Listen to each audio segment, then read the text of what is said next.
हिंदुस्तान कहते हैं। जो दुनिया में सुनाई दे उसे कहते हैं खामोशी, जो आंखों से दिखाई दे उसे तूफान कहते हैं, उसे तूफान कहते हैं।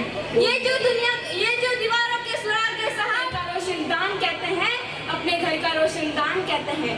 परम सम्माननीय मुख्य अतिथि आदरणीय अध्यक्ष महोदय एवं सम्मानित मंच, आज के इस कार्यक्रम में सभी उपस्थित गणमान्य नागरिकों, मैं सरोज राठौड़ स्वतंत्रता दिवस का इस पावन पर्व के दिन देश प्रेम व राष्ट्र निर्माण के उपलक्ष्य में मैं अपने विचार आप सभी के साथ साझा करना चाहूंगी। आजादी का असली मतलब वही लोग समझ सकते हैं जिसने कभी गुलामी की हो। हम तो सौभाग्यशाली हैं कि हमने स्वतंत्र भारत में जन्म लिया है। यूं तो आजादी की 1857 को ही जल चुकी थी, जो विशाल बनकर 1947 में हमारे देश को आजाद करवा रही। प्राचीन, मध्यकालीन और वर्तमान भारत जैसे उदाहरणों से स्पष्ट करना चाहूंगी कि जब हम भिड़ंगियों के फेरे में फंस चुके थे तो रंग दे बसंती चोला की एक आवाज पर टोलों के टोले उमड़ आए थे और उनके खून में आने वाला 5 डिग्री का तूफान अंग्रेजी शासकों की जड़ों में तूफान ला देते थे। लोग मर जाते थे, मिट जाते थे, फांसी सट जाते थे, वह भी अपनी देशभक्ति साबित कर रहे होते थे, क्योंकि उस दौर की देशभक्ति की कसौटी थी।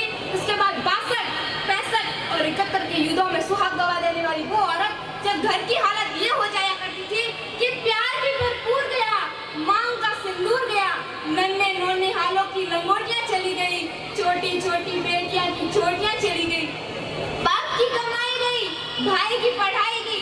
एक ऐसा विस्फोट हुआ, पता ही नहीं चला, पूरे जिस्म की तो कहीं बोटियां ही चली गई, पूरे जिस्म की तो कहीं बोटियां ही चली गई।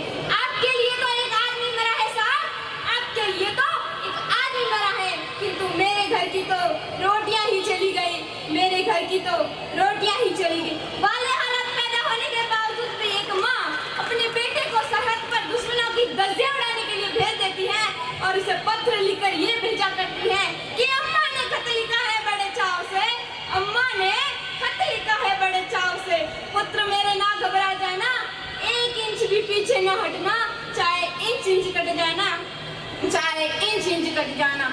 इस तरह अपना पूरा परिवार देशभक्ति साबित कर रहा होता है।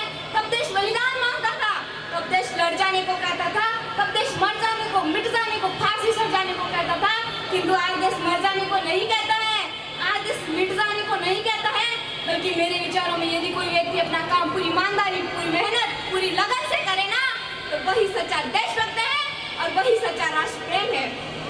न सरकार मेरी है न रब मेरा है, न सरकार मेरी है न रब मेरा है, नहीं ये बड़ा सा नाम मेरा है। बस इतनी सी बात का गुरूर है मुझे कि मैं भारत की हूँ और ये भारत मेरा है।